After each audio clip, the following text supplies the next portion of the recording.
Inna lillahi wa inna ilaihi raji'un.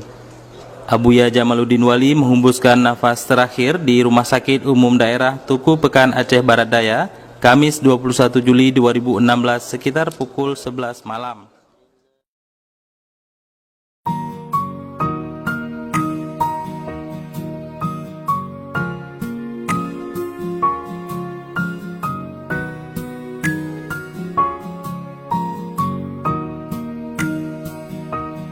Lebuhan Haji Aceh Selatan cukup terkenal sampai ulua.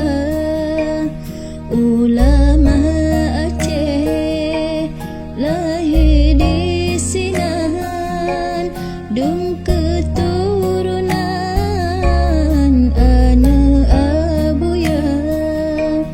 Abu muda Allah nugerahkan cahaya penerang, dum asa dunia cahaya kedua.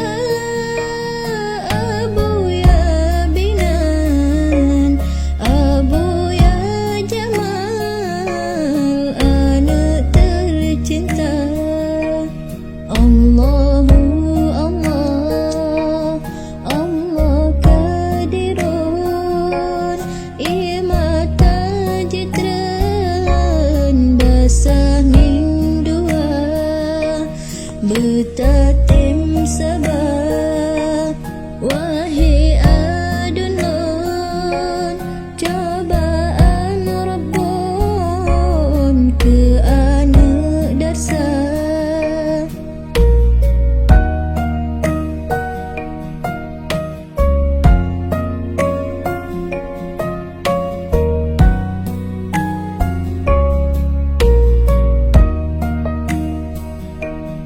Tengok kamu duduk dalam asrama, sang suasana gundah terasa.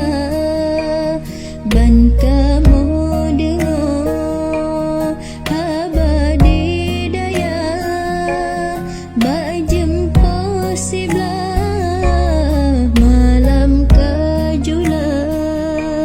Ba'uruk Kamis malam jemaah, Abu ya wafat ngetinggai dunia, getinggai daya ngan para santri serta umi istri tercinta.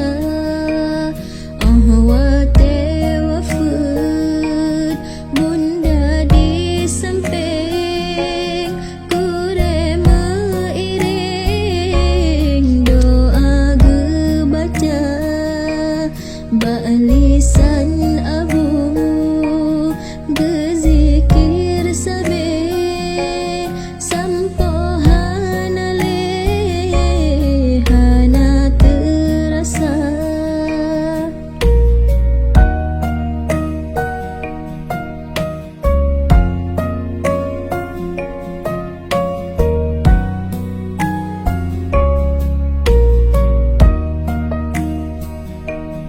Masa